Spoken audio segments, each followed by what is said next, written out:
अस्सलाम वालेकुम। Welcome back to my YouTube channel. इस वीडियो में हम वेरिकोज वेन के बारे में पढ़ेंगे। वेरिकोज वेन डायलेटेड वेन्स होती हैं जो कि हमें सुपरफिशियली नजर भी आ रही होती हैं। सबक्यूटेनियस वेन्स होती हैं। अगर इनको पाल्पेट करना चाहे तो इजीली पाल्पेट भी कर सकते हैं।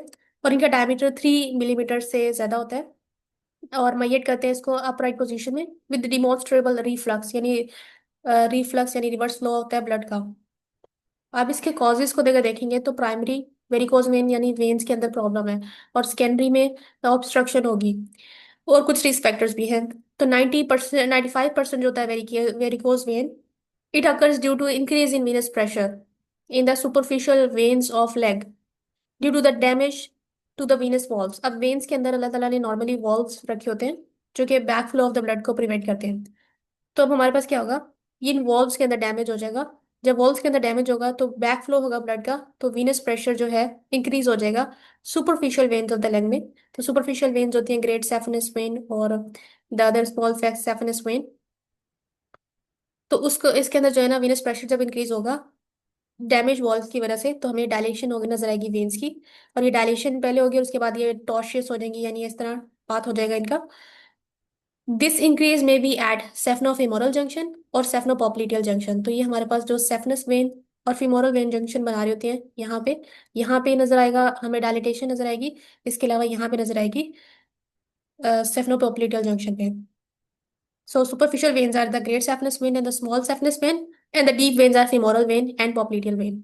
सो हमारे पास डीप और सुपरफिशियल वेन के दरमियान में परफोरेटर्स भी होते हैं, चैनल्स होते हैं, जिसकी वजह से ब्लड जाता है from superficial vein to deep veins. और यहाँ पे भी एक वॉल्व होते हैं। तो अगर हमारे पास ये परफोरेटर्स भी इनकॉम्पिटेंट हो जाए तो भी हमारे पास क्या होगा, वेन डीप वेन से ब्लड जाएगा सुपरफिशियल वेन में। और ऊपर से भी अगर डैमेज हुआ है वॉल्व तो यहाँ से भी ब्लड आएगा। तो इसकी वजह से यहाँ पे ब्लड जो है, वीनस प्रेशर इंक्रीज हो जाएगा। तो वेरिकोज वेन की फॉर्म में नजर आएंगे हमें। This secondary varicose vein, these occur when there is increased venous pressure in the superficial venous system but due to obstruction. अब obstruction की होगी, वो डीप वेन थ्रोम्बोसिस की वजह से हो सकती है, आर्टरियो venous malformation की वजह से, या पेल्विक एब्डोमिनल मास है जो कि एक्सेसिव प्रेशर पुट कर रहा है वेन के अंदर। रिस्क फैक्टर जो है कि अगर एक स्ट्रॉन्ग फैमिली हिस्ट्री है, पेशेंट ओबीज है या प्रेग्नेंट है, ओरल कॉन्ट्रासेप्टिव पिल्स ये यूज कर रही है, या ऐसे ऑक्यूपेशन है जिसमें बहुत ज्यादा देर के लिए खड़े होना पड़ता है या हैवी लिफ्ट करना पड़ता है वेट, या कॉन्स्ट्रिक्टिंग क्लोथिंग है, या एक्सरसाइज कम करते हैं तो। सो इस डायग्राम में हम देख सकते हैं, यहाँ पे हमारे पास नॉर्मल वॉल दिखाया हुआ है जिसकी वजह से ब्लड सिर्फ ऊपर को जाएगा, रिवर्स नहीं आएगा। लेकिन इधर डैमेज हो गया वॉल, तो वेन्स ब्लड नीचे को जाएगा और वेन्स डायलेट हो जाएंगे। नेक्स्ट हमारे पास इसकी क्लासिफिकेशन है according to clinical manifestation, according to etiology, according to anatomy, pathophysiology. So pathophysiology के लिहाज से हम दो में डिवाइड करते हैं, PO and PR, which means PO stands for obstruction, यानी हमारे पास कोई ऑब्स्ट्रक्शन हो, या in case of DVT। Reflexes यानी रिफ्लेक्स फ्लो ऑफ ब्लड का। एनाटॉमी के लिहाज से सुपरफिशियल वीनस सिस्टम में प्रॉब्लम हो सकती है, डीप वीनस सिस्टम में और परफोरेटर्स में। E stands for etiology which is congenital, primary cause हो सकता है, सेकेंडरी कॉज हो सकता है। Clinical manifestation is very important. सबसे पहले हमारे पास जैसे हमने बताया कि वेरिकोज वेन का डायमीटर होता है 3 मिलीमीटर से ज्यादा। तो अगर हमारे पास जो है स्पाइडर वेन्स सबसे पहले शो होती हैं। सो स्पाइडर वेन्स को हम अगर शो हो रही हैं तो उसको हम C1 कहेंगे।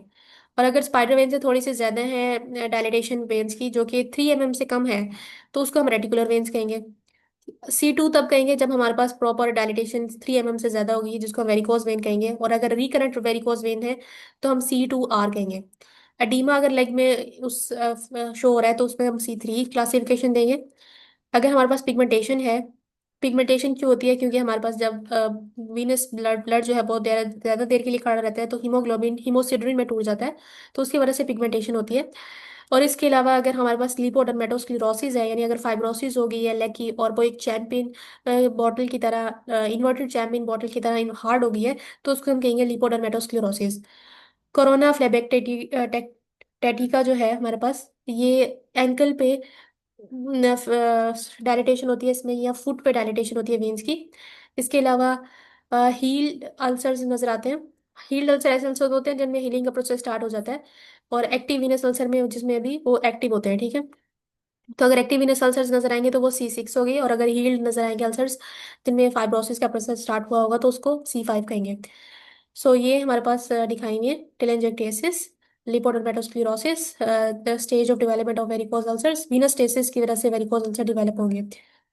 और ये हमारे पास डायलिटेशन दिखाई हुई है अराउंड द एंकल और फुट रीजन, ये फैन लाइक डायलिटेशन होगी। क्लिनिकल फीचर्स पेशेंट को क्या होंगे, उसको पेन होगी, उसको सेंसेशन फुलनेस की या हैवीनेस की फील होगी लेग के अंदर, जो कि रिलीव हो जाएगी जब वो टांग को सीधा खड़े करेगा। एलिवेट करने से टांग को, जो टांग के अंदर से वेनस प्रेशर है वो ऊपर को जाएगा, जिसकी वजह से उसको थोड़ा ये हैवीनेस और सेंसेशन जो है ये रिलीव होगी उसकी। अपीयरेंस हमें अनसाइटली नजर आएगी, इचिंग होगी, थ्रॉबिंग होगी, स्वेलिंग होगी एंकल और लेग की, हमें रेटिकुलर और थ्रेड वेन्स नजर आएंगी। एट्रोफिक ब्लैंच होगा यानी लोकलाइज्ड वाइट एट्रोफिक स्किन होगी जिसको सराउंड किया होगा डायलेटेड कैपिलरीज ने। हाइपर पिगमेंटेशन होगी usually scene around the ankle. Here you can see this picture. Complications क्या होंगी हमारे पास, इसकी वजह से ये ब्लीड कर सकती हैं अगर रप्चर हो गई तो। इसके अलावा यहाँ पे इन्फेक्शन हो सकता है जिसको हम कहते हैं सुपरफिशियल थ्रोम्बोफेबलाइटिस। पिगमेंटेशन क्यों होंगी, मैंने जैसे पहले बताया, डेपोजिशन जब होती है स्किन के अंदर आरबीसीज की, तो आरबीसीज टूट जाते हैं और हीमोग्लोबिन टूट जाता है हीमोसिड्रिन में, जिसकी वजह से हमें पिगमेंटेशन नजर आती है। इसके अलावा अजीमा हो सकता है और अल्सरेशन, जो कि हमने पढ़ा है कि हील अल्सर्स भी हो सकते हैं और एक्टिव अल्सर वीनस अल्सर्स भी होते हैं। अब हमने पेशेंट से जब हिस्ट्री लेनी है तो उससे पहले हम हिस्ट्री लेंगे ट्रोमा की, डीप वेन थ्रोम्बोसिस की, और ऑक्यूपेशन का पूछेंगे कि वो कौन सा ऑक्यूपेशन करता है। एग्जामिनेशन के लिए हम टेस्ट यूज कराते हैं ट्रेंडलबर्ग टेस्ट या टॉर्निकेट टेस्ट, जिसमें हम पेशेंट को कहते हैं कि वो एलिवेट करे अपनी टांग को। जब एलिवेट टांग करे वो करेगा तो सारा ब्लड जो है वो हमारे पास ऊपर को आ जाएगा, ठीक है।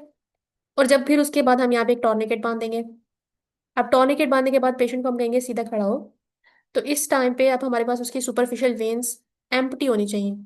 अगर हमारे पास परफोरेटर्स इनकॉम्पिटेंट है तो क्या होगा, डीप वेन से ब्लड जो है सुपरफिशियल वेन में आएगा और यहाँ पे हमें ब्लड डायलिटेशन ऑफ वेन्स नजर आएगी। सो दैट मीन्स कि ये हमारे पास वेरिकोज वेन का केस है। इसी तरह हमारे पास एक होता है परथीस टेस्ट। परथीस टेस्ट में एम्प्टी करते हैं वेन को एज अबव, लेकिन यहाँ पे आप पेशेंट को कहते हैं टॉर्निकेट लगाने के बाद कि वो अपनी टोस के ऊपर जो है ना अप एंड डाउन करेगा, यानी हील्स को अप करेगा, तो जिसकी वजह से फीलिंग होगी वेन की, और वो इंडिकेट करेंगे डीप वेनस इनकॉम्पिटेंस को। ये पेनफुल टेस्ट होता है, इस वजह से ये रेयरली यूज किया जाता है। डुप्लेक्स अल्ट्रासाउंड इमेजिंग करते हैं, ये मेन होता है इन्वेस्टिगेशन ऑफ चॉइस है। बाय दिस टेक्निक, इस टेक्निक से हमें वेस्कुलर एनाटॉमी का पता लगता है, डायरेक्शन ऑफ ब्लड फ्लो का पता लगता है। हाई रेजोल्यूशन बीम और अल्ट्रासाउंड इमेज जो है कंबाइन करती है डॉपलर अल्ट्रासाउंड के साथ, ताकि हमें इमेज मिल सके वेन का और हम मेजर कर सकें फ्लो को इन दीज वेसल्स। नेक्स्ट हमारे पास है वीनोग्राफी, जिसमें हम एक कॉन्ट्रास्ट को इंजेक्ट करेंगे सुपरफिशियल वेन के अंदर और फिर एक्सरे लेंगे। इस वजह से हमें डिटेल मैपिंग मिलेगी वेरिसेस की और टू देयर टर्मिनेशन। अब मैनेजमेंट कैसे करना है, history of previous lower limb vein thrombosis should be asked. सबसे पहले हमने ये लाजमी पूछना है कि अगर उसको डी वेन थ्रोम्बोसिस का है कि नहीं। Superficial varices that develop after deep vein thrombosis may be the only route of venous drainage in the lower limb and should not be removed until the patency of the deep vein is confirmed।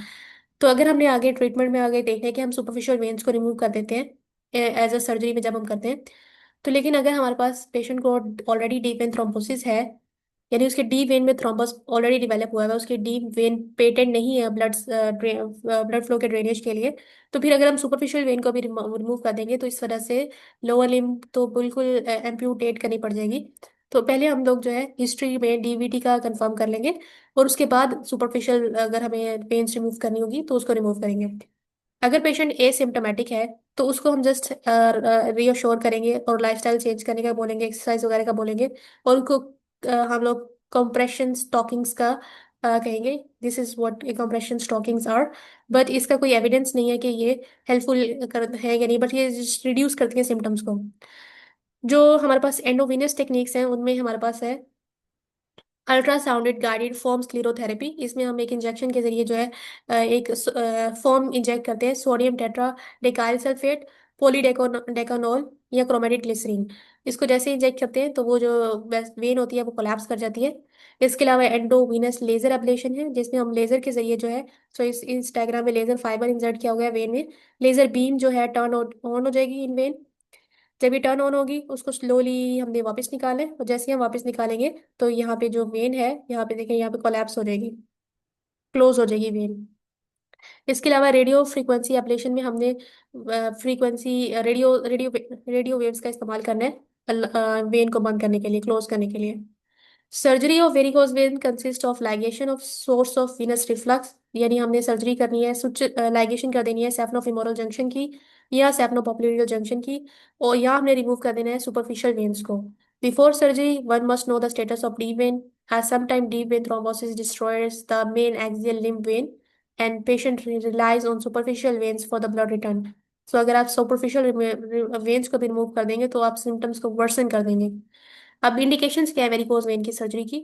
अगर haemorrhages हो रहे हैं, skin changes हो रहे हैं, perforators incompetent है, और contraindications है अगर डीप वेन थ्रोम्बोसिस है, तो हम करते हैं ये, हमने जैसे पढ़ा, सेफनोफिमोरल जंक्शन लाइगेशन करते हैं, सेफनोपोप्लिटल जंक्शन लाइगेशन करते हैं, या परफोरेटर लाइगेशन करते हैं, या हम सुपरफिशियल वेन वेरिसिस को या सुपरफिशियल वेन्स को रिमूव करते हैं, फ्लेबेक्टोमीज जिसको कहते हैं। सो इस तरह हम यहाँ पे लाइगेट कर देते हैं। So that's all about varicose vein. If you have any query or confusion you can ask in the comment section.